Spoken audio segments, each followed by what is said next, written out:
This is Katrina Coleman with the Maryland Healthcare Education Institute. It's my privilege to spend a few minutes with you talking about gratitude and resiliency during this time of uncertainty. Thank you, Grand Point Leadership Network, for inviting me to be with you. How the world has changed. Oh my gosh. A disruptor is an external force that we have no control over. Let me repeat that. And a disruptor is an external force we have no control over. Think about how many disruptors have rocked our worlds in the last several weeks to few months. The world has changed. Some of us are working remotely. Our business model has changed. The operating rhythm of what we do and how we do it has changed. You as a leader may have moved from creating that strategic vision to operational management, the day-to-day logistics, to crisis readiness. We have all experienced role compression, trying to be everything to everyone, from leader, employee, staff member, to teacher, parent, counselor, caregiver. Other disruptors. We can't gather in our normal social groups, our tribe, our people, our religious groups. Some of us can't see our elderly parents or even our grandchildren. We have to social distance and we wear masks. And when we go to the grocery store or any store, we may be following directional arrows on the floor or on the aisles. And we're all in Zoom meetings or meetings with a video format. And now there's such a term as Zoom gloom that we're getting a little tired of looking at us in the Brady Bunch box pictures. Take a moment and think about what have been the biggest disruptors in your world. I'm just going to pause for a moment and let you give that some thought. What have been some of the biggest disruptors in your world?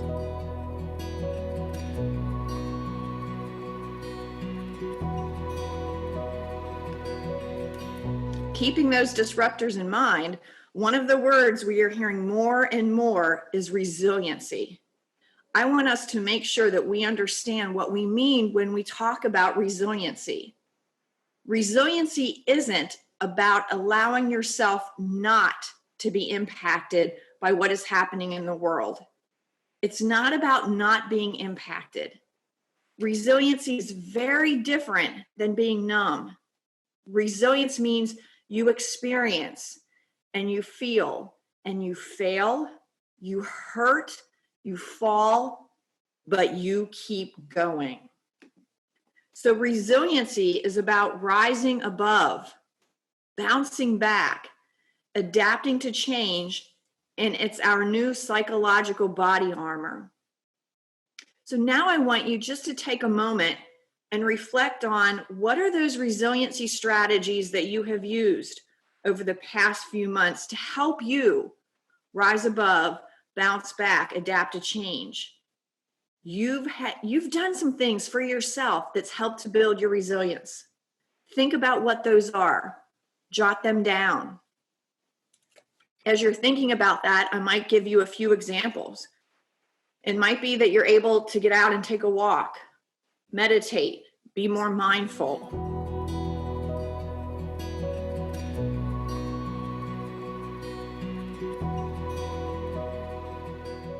Spend some time with family and friends.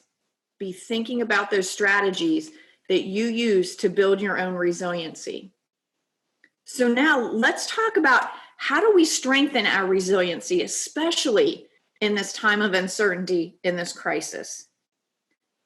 One of the things that we have discovered is letting go is hard, but sometimes holding on is harder.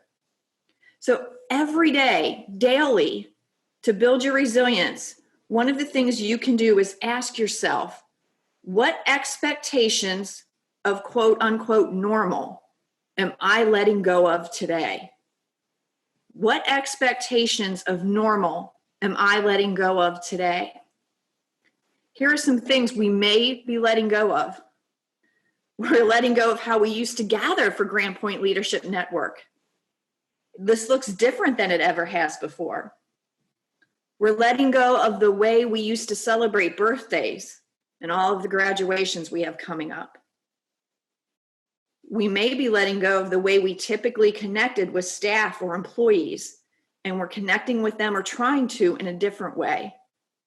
Every day, it's important to ask yourself, what expectations of normal am I willing to let go of today? Because holding on to some is even harder than letting go. Gratitude. We know so much about gratitude and the effects on our psychological and physical well-being. Another resiliency tool is to be thinking about the things that you are grateful for, even in the middle of this crisis. If you're not aware of the benefits, let me give you some examples. Expressing gratitude improves your psychological health, It enhances your sleep, and who doesn't need that? Improves your self-esteem. Expressing gratitude deepens relationships. So think about that statement. Expressing gratitude deepens relationships, whether that's with family, friends, employees, upline leaders. And I love that expressing gratitude increases our energy levels. I don't know about you, but I need better sleep and more energy. And I could always use that shot of self-esteem and deeper relationships with the people that I trust and that are in my tribe and that I work with. Let me tell you about gratitude. Gratitude isn't something that comes naturally to some of us. Cultivating gratitude is a skill. I want you to think of gratitude as a skill, something you have to work on, something you have to strengthen. It's a skill. So be strategic about expressing gratitude. Jot it on your calendar. Make yourself a note. What am I grateful for today? Who have I thanked today? Especially during this time of uncertainty, it's imperative to our resiliency to identify and name the things we are grateful for. Name them. I'm grateful for my health. I'm grateful it's not snowing today. I'm grateful for my family. I'm grateful for technology that keeps us linked up together. I'm grateful that I still have a job, even though I'm working remotely and working differently than I ever have before. Name the things you are grateful for. So it's imperative for you to build your resiliency to identify and name the things you are grateful for. It's also imperative for those around us that we thank them and express our gratitude to them specifically for what they are saying and doing that's making a difference. I have never met anyone who has said they've been thanked enough. I've never met anyone who has said, my thank you quota, it's full. I don't need any more thank yous. Everyone wants to hear the difference that they've made. Express your gratitude now more than ever, in words and in deeds. Gratitude builds your resilience as well as the resilience of the person on the receiving end. Simple things like thank you notes.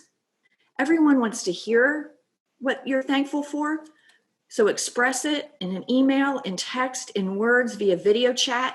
However, in addition to that, I encourage you, write a thank you note. Mail it to the person's home. It makes a difference. Another tool to build our resilience is identifying and tapping into our strengths. It's important that we think about and name the strengths that we are using as we're working through this crisis. You have tapped into strengths that you have throughout these past few weeks and months. Using your strengths on a daily basis has been proven to increase our ability to rise above, to bounce back, to adapt to change, and strengthen our psychological body armor. Using our strengths builds our resilience. Well, to use them, we have to know what they are. So as leaders, it's important to identify and name your strengths. Also, it's so imperative for you to identify and name the strengths for the people who work for you and with you. Let them know what you see in them as their strengths and let them know how their strengths are serving themselves and the organization. Identify people's strengths. It's also important during this pandemic that we think about our why and our purpose to build our resiliency. Prior to this pandemic and crisis, our why, our purpose, may have looked a little different. I'm sure it looked different. It has a different flavor now, a different shape. It's important that you determine what your purpose is in the middle of this pandemic. A key to our resiliency is knowing that we make a difference, that we're adding meaning and value. It's important that you define or redefine what your purpose is and how that purpose is serving others. Know that that redefined purpose might be in the short term as we get through the crisis, and it will continue to evolve and morph and take a different shape. But ask yourself today, before my feet hit the ground, what am I going to find purpose in today? How am I going to live my purpose? What's my why in today? And how does my purpose help serve others and add meaning to them? So far, we've looked at letting go of normal expectations, things that we are grateful for, what our strengths are, and finding our purpose. I also want to remind you about these 10 positive emotions. The work of Dr. Barbara Fredrickson has shown that these 10 emotions in particular strengthen our resiliency. So when you can tap into pride or joy, awe, love, inspiration, amusement, hope, serenity, gratitude, or interest, anytime you can tap into any of these emotions, it strengthens your resiliency. So I want you to be thinking about, where do I experience pride in my workday, in my life? Where do I find hope and joy and awe and inspiration? Because those moments are there. You just have to specifically tap into them and ask yourself, where am I finding hope, amusement, interest, gratitude? When you tap into any of these emotions, it builds your resiliency. However, when you can tap into these emotions with someone else, it's like resiliency on steroids. So when you, an employee, a peer, a colleague, a family member, a friend, are feeling pride in something at the same time, it's resiliency on steroids. It's important for you as leaders to help identify these emotions for your staff, for the folks that work with you and for you. So when your staff are sharing a story with you, or a moment or a situation that they're facing, and you can say to them, that sounds like that really brings you a lot of joy. Name the emotion. That sounds like that's something that you really take pride in. Name the emotion for them. Connect the dots. So throughout your day, discover where you are tapping into any 10 of these emotions. And where can you tap into these with other people? It builds our resiliency. The last resiliency tool that I want to leave you with is from Duke University and the work of Dr. Brian Sexton. It's called 3 Good Things. And there are 3 steps to 3 good things. The first step is at the end of the day, in your last 2 wakeful hours, and I'll explain why that's important in a moment. In your last 2 wakeful hours, identify 3 good things that happened that day. They don't have to be monumental. They don't have to be, my baby took his first steps. Again, it could be, it was a beautiful sunrise. The wind didn't blow today. I had time to grab a quick lunch. The technology worked. Hey, I was successful in helping my son with his 2nd grade homework. My spouse, my partner, my significant other went to the store for me and I didn't have to. They're good because they're good to you. So at the end of the day, last 2 wakeful hours, identify 3 good things. Here's why the last 2 wakeful hours, here's why it's important. Neuroscience and functional MRIs have shown us that what we think about in our last 2 wakeful hours physiologically changes our brain. So if you're someone you think about all the things you didn't get done before you fall asleep, you are physiologically changing your brain in a negative way. So think about 3 good things last 2 wakeful hours. The second step is write those good things down. This is not a dissertation. It's not a paragraph. It's not a sentence. It's spouse went to grocery store. No wind. Good homework time with my son. Had dinner together as a family. Identify the good things, write them down. The third and last step is reflect on the why. And this is the most important step. Please don't skip it. Here's why that why is important. If one of my good things is when I get out of my work clothes and I can put on my comfy clothes and my jeans are a little loose, that's a good thing. And I identify that as a good thing that evening. My jeans were loose today. There's a difference in the why. There's a difference in, this is the 4th day in a row that I've been on Zoom, have training, been in my business clothes, haven't had time to do laundry, and it's the 4th day in a row I've worn my jeans. That's why they're loose. There's a difference between that why and I've tried to eat a little healthy. I was able to take a bike ride over the weekend. I took the steps instead of an elevator. There's a difference in the why. One's more positive, one's more negative. Reflect on the positive connotation of the why. Identify 3 good things, last 2 wakeful hours. Write them down, reflect on the why. You only need to do this for 2 weeks to get the impact of the tool. The research participants, when they did this for 2 weeks, the effects lasted 6 months. The effects were, when they were awake, they more readily picked out the positive things. They reported better quality of sleep, and some of the research participants had the same effects as SSRI antidepressants, and they weren't on them. So you have nothing to lose. For 2 weeks, try this. 3 good things.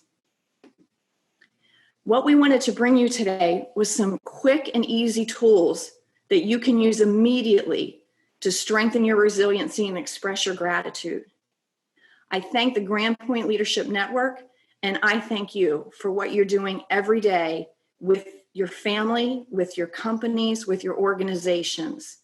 Thank you very much. If you have any questions or if there's anything I can do to serve you, please feel free to contact me. Have a great day.